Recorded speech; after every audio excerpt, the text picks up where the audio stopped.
আসসালামু আলাইকুম বন্ধুরা, চলে এসেছি আরও একটি পাকা তালের রেসিপি নিয়ে। তো আজকে আমি বানিয়ে দেখাবো পাকা তাল দিয়ে নরম তুলতুলে তেলে ভাজা পাউরুটি। এই পাউরুটিগুলো এতটাই টেস্টি ও মজাদার হয়, না খেলে বিশ্বাস হবে না। তো আপনারা একবার হলেও বাড়িতে বানিয়ে দেখবেন, আশা করছি আপনাদের ভীষণ ভালো লাগবে। তো চলুন আজকের এই রেসিপিটা শুরু করা যাক। রেসিপিটা ভালো লাগলে লাইক কমেন্ট শেয়ার করতে ভুলবেন না এবং চ্যানেলটি সাবস্ক্রাইব করে পাশে থাকবেন। তো বন্ধুরা, আজকের এই পাউরুটিগুলো বানানোর জন্য প্রথমেই নিয়ে নিচ্ছি 1/3 কাপ কুসুম গরম দুধ।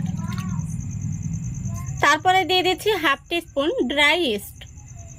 এই ইস্টটা আপনারা যে কোনো মুদি দোকানে পেয়ে যাবেন। এখন আমি একটি হ্যান্ড উইস্ক দিয়ে খুব ভালো করে মিশিয়ে নিচ্ছি। দেখুন মেশানো হয়ে গেছে। এখন আমি ঢাকা দিয়ে রেস্টে রেখে দেব 5 মিনিটের জন্য। দেখুন বন্ধুরা, 5 মিনিট হয়ে গেছে। ইস্টটা কিন্তু খুব সুন্দরভাবে অ্যাক্টিভ হয়ে গেছে। এখন আমি এর মধ্যে দিয়ে দেব একটি ডিম। তারপরে দিয়ে দিচ্ছি 1/3 কাপ তালের রস। তো বন্ধুরা, যেহেতু আজকে আমি তালের পাউরুটি বানাবো, এই পাউরুটিটা খেতে কিন্তু দুর্দান্ত হয়। আপনারা একবার হলেও বানিয়ে দেখবেন, না খেলে কিন্তু বিশ্বাস হবে না। এবার দিয়ে দিচ্ছি 4 চামচ চিনি। চিনিটাকে এখানে আমি গুঁড়ো করে নিয়েছি। আপনারা চাইলে গোটা চিনিও ব্যবহার করতে পারেন। দিয়ে দিচ্ছি স্বাদ মতো লবণ আর 1 চা চামচ সাদা তিল। এখন আমি সবগুলো উপকরণ হ্যান্ড উইস্ক দিয়ে খুব ভালো করে মিশিয়ে নেব। দেখুন খুব ভালো করে মিশিয়ে নিয়েছি। এখন আমি দিয়ে দিচ্ছি 2 কাপ আটা। তো বন্ধুরা, এখানে চাইলে আপনারা ময়দা দিয়েও বানাতে পারেন, তবে আমি আটা দিয়ে বানাচ্ছি যাতে সবাই বানাতে পারে। এখন আমি হাত দিয়ে খুব ভালো করে মেখে নেব। তো বন্ধুরা, ডোটা মাখাতে গিয়ে যদি নরম হয়ে যায় তাহলে আটা দিয়ে দেবেন, অথবা যদি শক্ত হয়ে যায় তাহলে একটু জল দিয়ে মেখে নেবেন। দেখুন বন্ধুরা, ডোটা কিন্তু এরকমই আঠালো হবে। এখন আমি এর মধ্যে দিয়ে দেব 2 টেবিল চামচ মতো সাদা তেল।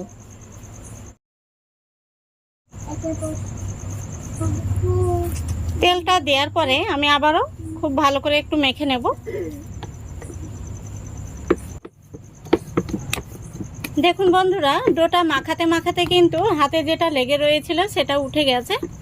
খুব সুন্দর করে মেখে নিয়েছি। এখন আমি ডোটাকে রেস্টে রেখে দেব 30 মিনিটের জন্য।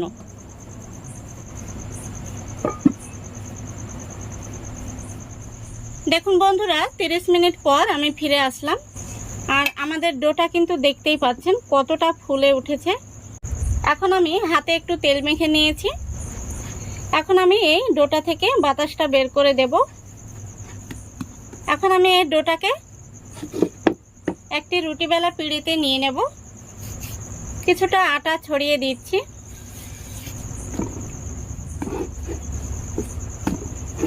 এখন আমি লেচিগুলো কেটে নেব।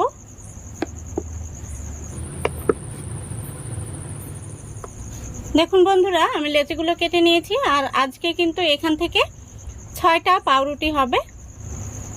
লেচিগুলোকে সুন্দর করে গোল করে নেব। দেখুন এইভাবে আমি গোল করে নেব। সবগুলো লেচি গোল করে নিয়েছি।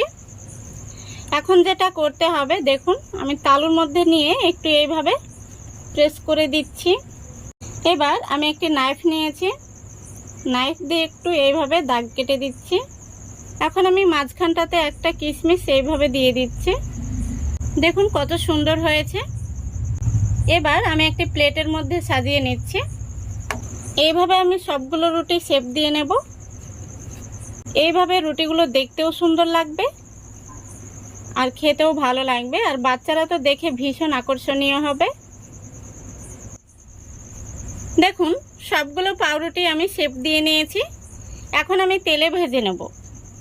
পাউরুটিগুলো ভাজার জন্য তেলটা খুব ভালো করে গরম করে নিয়েছি।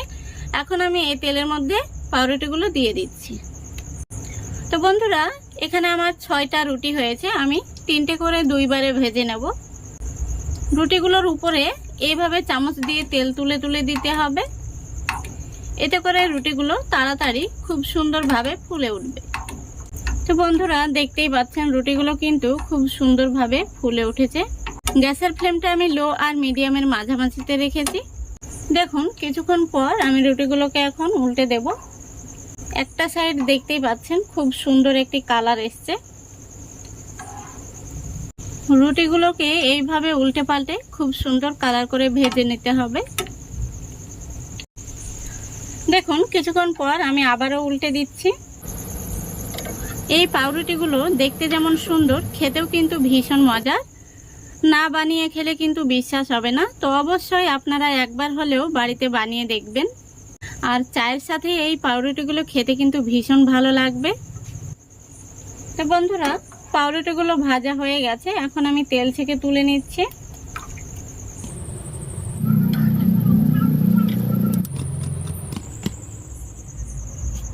দেখুন বন্ধুরা, সবগুলো নাস্তা ভেজে নিয়েছি। আর নাস্তাগুলো দেখতে কত সুন্দর হয়েছে।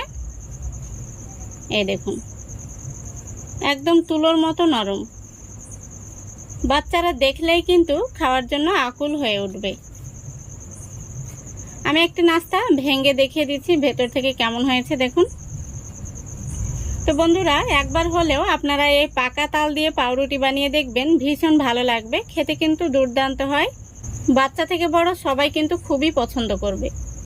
আশা করছি আজকের এই রেসিপিটা আপনাদের ভালো লেগেছে। যদি ভালো লেগে থাকে অবশ্যই লাইক, কমেন্ট, শেয়ার করে দেবেন এবং চ্যানেলটিকে সাবস্ক্রাইব করে আমার পাশে থাকবেন। আজকের মতো এখানেই বিদায় নিচ্ছি। সবাই ভালো থাকবেন, সুস্থ থাকবেন। খোদা হাফেজ।